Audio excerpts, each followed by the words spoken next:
Summer అనంగానే మనందరికీ గుర్తొచ్చేది వడియాలు పచ్చళ్ళు. ఈ వీడియోలో పెద్దలు చిన్నలు అందరూ ఇష్టపడే క్రిస్పీ అండ్ టేస్టీ సగ్గుబియ్యం వడియాలు ఎలా చేయాలో చూపిస్తానండి. ఇవి సాంబార్లో, రసంలో, అలాగే విడిగా తినడానికి కూడా చాలా బాగుంటాయండి. ముందుగా పెద్ద లావాటి సగ్గుబియ్యాన్ని ఒక అరకిలో ఒక గ్లాస్ కానీ కప్పు కానీ కొలతగా తీసుకొని ఒక గంట సేపు మునిగేంత వరకు వాటర్ పోసేసి నానబెట్టాల్సి వస్తుందండి. గంట తర్వాత మెత్తగా ఇలా నానిపోతాయి అన్నమాట సగ్గుబియ్యం అంతా. దాని తర్వాత మీరు తీసుకున్న కొలతకి 1:5 రేషియోలో వాటర్ పోసుకొని అందులో ఉప్పు, జీలకర్ర వేసుకొని మరిగించాలి. వాటర్ ఇలా బాయిల్ అవుతుండగానే మనం నానబెట్టిన సగ్గుబియ్యాన్ని కొంతగా వేసుకుంటూ అందులో కలుపుకోవాల్సి వస్తుందండి.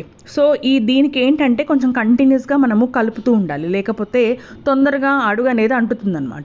అలా అవ్వకుండా కొంచెం ఫ్రీక్వెంట్గా మనం ఇలా కలుపుతూ ఉండాలి. కొంచెం సేపు తర్వాత ఈ కన్సిస్టెన్సీలో ఉన్నప్పుడు మన పిల్లలు కనుక కొంచెం కారం తినగలుగుతారు అని అనుకుంటే కనుక కొన్ని పచ్చిమిరపకాయలు మిక్సీ పట్టేసేసి ఈ మిశ్రమాన్ని ఈ ఉడుకుతున్న సగ్గుబియ్యంలో కలిపేసేసుకోవచ్చండి.